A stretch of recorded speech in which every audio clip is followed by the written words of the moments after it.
I'm Alex. Join me with Arya in this latest deep dive by Defense Report. Subscribe to Defense Reports, your go-to source for timely, in-depth military and defense reports. We deliver sharp, no-nonsense breakdowns of the latest in global defense news, military technology, and strategic developments.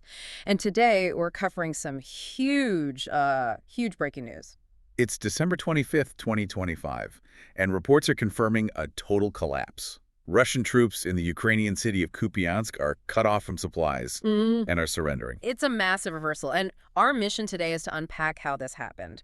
We're going to dive into the intelligence reports, the military briefings, everything, really. Yeah, we're going to piece together the Ukrainian counteroperation that turned a Russian victory claim, something they were shouting from the rooftops just weeks ago, into this pocket of isolated, surrendering troops. It's an incredible story. Okay, so let's start with the big contradiction, because it sets the whole thing up perfectly. Russian officials, what were they telling the Kremlin? This is the core of the failure. Our sources are pretty clear that senior officials, we're talking Gerasimov and others, were feeding President Putin a rosy picture. A rosy picture. Yeah. They told him Kupiansk was secure, fully under control. And based on that lie, the Kremlin redeployed critical reserves away from the area. Oh, wow. So they pulled troops out because they believed their own propaganda. Exactly. They set them to hotter spots like Pokrovsk and Huliapol, leaving the Kupiansk sector, dangerously thin. It was a self-inflicted wound. And that created the opening. But before we get to the actual maneuver, we have to talk about this. This flags versus food controversy. I mean, it sounds almost like a joke. It's not a joke, but it is absurd. It speaks volumes about their priorities.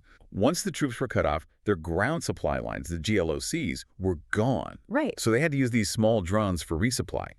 But here's the thing. Ukrainian intelligence intercepted communications and observed the drops. And what were they dropping? Not food. Not nearly enough food or ammo. They were dropping Russian flags and propaganda leaflets. You're kidding. They were trying to create photo ops. That's the analysis. Prioritizing the optical victory for TV back home over the actual survival of their own soldiers. It's just deeply cynical. Wow. And the immediate result of that, that's the surrenders we're seeing now. It's the immediate result. You've got between 100 and 200 Russian personnel trapped in northern Kupiansk. They're out of food, low on ammo, and it's sub-zero out there. So, of course, they're surrendering. And it's not just regular troops, right? No, and that's a key detail. A significant number are foreign mercenaries, many from African and Asian countries. These are fighters with zero ideological connection to the war. When their command abandons them for a photo op, they have no reason to fight to the death. Okay, that sets a very clear stage. Let's zoom out for a second. Why Kupiansk? For anyone who hasn't been following this specific part of the front, why is this city so important? It's all about logistics, really. It's a major administrative center in Kharkiv Oblast, but the real prize is Kupiansk-Vezlovia. The railroad junction. The railroad junction. It's one of the most critical logistical hubs in the entire country. If you want to move armor, fuel, ammo, tons and tons of material for a major offensive, you need that rail line. Russia simply can't sustain a major push in the east without it. And the fight for it has been back and forth for years now. Absolutely. Russia took it early in 22. Ukraine liberated it in that amazing Kharkiv counteroffensive later that year. Right. And then, since about November of 2024, Russia's been throwing everything they have at retaking it.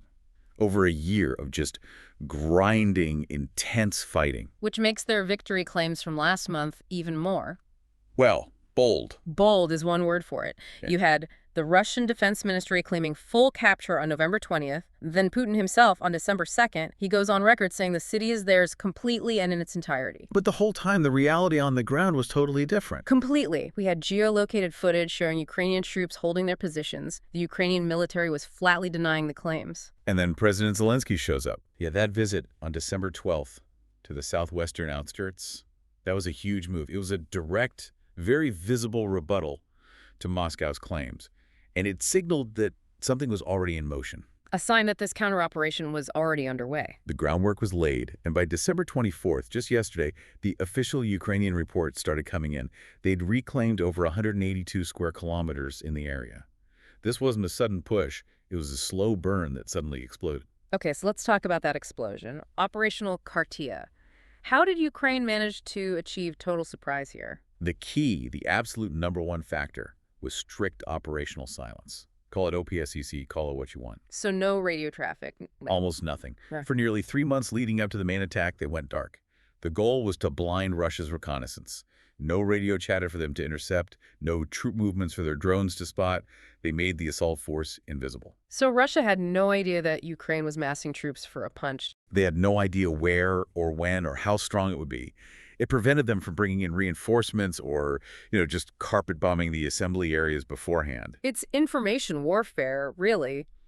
Who was behind the planning? The whole thing was under the strategic direction of Commander-in-Chief Syrskyi. But the tip of the spear was this dedicated unit, Kartia. I've heard that name. They're part of the National Guard now, right? Right, the Second Corps of the National Guard. These are not your standard infantry. We're talking elite assault groups, like the 13th Kartia Brigade and the 475th Assault Regiment. Their job was to break the line and move fast. And the maneuver they used was a classic pincer movement. A classic, but executed perfectly. They broke through the Russian lines in 2 places and just drove, hard and fast, until they reached the Oskol River. And hitting the river was the key. That was the whole point. By reaching the riverbank, they physically cut the roads, the GLOCs that were supplying the Russian forces in the northern part of the city. They tracked them. Units like the 27th Motorized Rifle Brigade were suddenly an island. Okay, so the main roads are cut. The trap is sprung. And this is where the Russian command starts to get creative. Creative is a very polite way of putting it. Desperate is more like it. This brings us to the pipe operation. It honestly sounds like something out of a movie. It really does. Oh, With the ground routes blocked, they decided to use a large, non-operational gas pipeline to sneak men and supplies into the city. Wait, through the actual pipe? Through the pipe. And get this.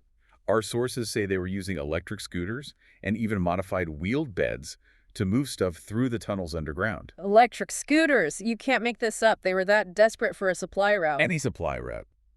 But Ukrainian intelligence was watching. And they didn't just blow it up immediately? No, and this was the smart part. They let them use it.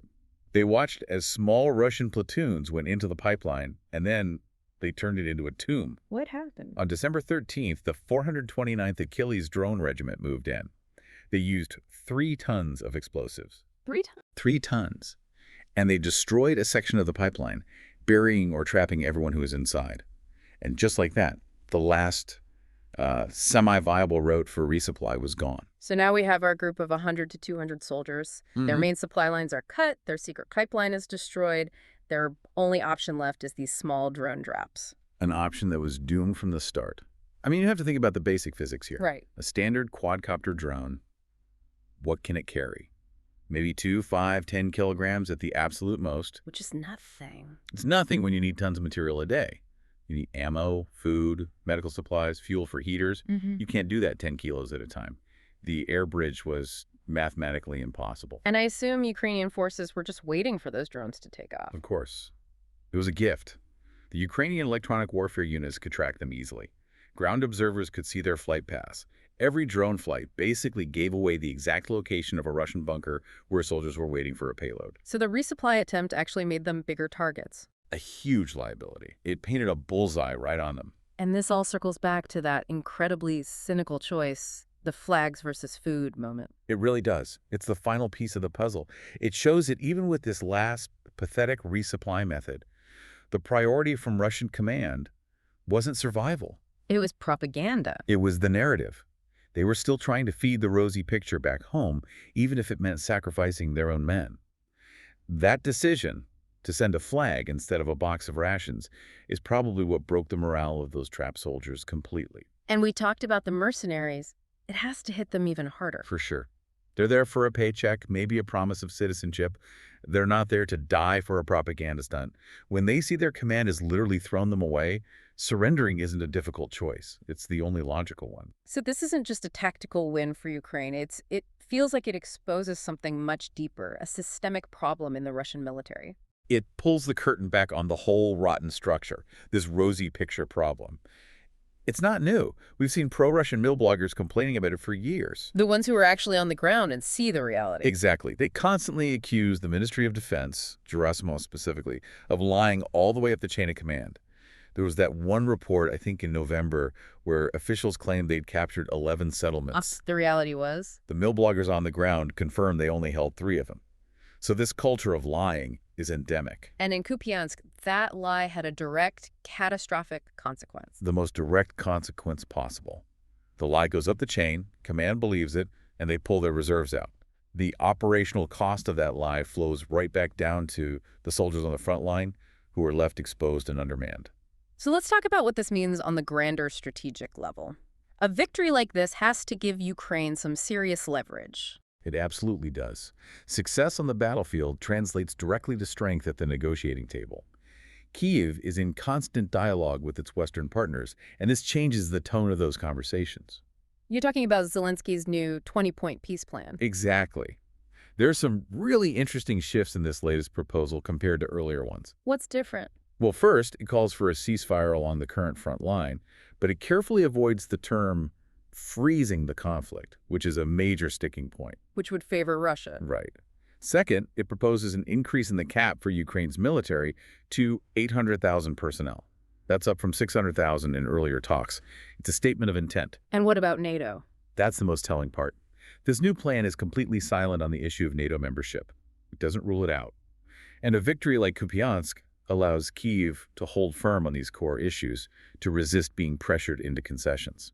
This victory also puts a spotlight on the brutal math of this war for Russia. It really does. The attrition rates are they're staggering. If you look at the data for 2025, Russian forces have gained a tiny amount of territory, about 0.77% of Ukraine since January 1st. A tiny gain for a year of fighting. A tiny gain. But to get that, they've suffered an estimated 83 casualties for every single square kilometer. 83 casualties per square kilometer. That ratio is just horrific. It's unsustainable. Yeah. It strongly suggests that Russia is fighting this war far beyond its capacity to replace men and material in the long run. So the whole Russian narrative that Ukraine is exhausted, this operation proves that's just not true. It shatters that narrative. It shows that Ukraine can still plan and execute complex, highly coordinated operations. And more importantly, it exposes the fatal weakness of an enemy that is built on a foundation of self-deception. Which brings us back to the Kremlin's perception versus the reality. It's the whole story right there. We know from our sources that the U.S. proposed a temporary ceasefire for Christmas. The Kremlin rejected it. And why? Because Putin's military advisors convinced him that a total military victory is still inevitable. That's just staggering. The gap between that belief and what's happening on the ground in places like Kupiansk it's a chasm. It is. So the final thought, the question for you to really think about is this. When a military's entire strategy is based on such a profound, systemic lie, a lie that leads directly to these kinds of collapses, what does that gap between perception and reality mean for the future of the front line? Can an army actually win when it is fundamentally designed to lie to itself? You've been listening to Defense Report by Alex and Aria, where we analyze the latest in military strategy, global defense, and advanced weaponry. Subscribe to Defense Reports, your go-to source for timely, in-depth military and defense reports. We'll catch you next time.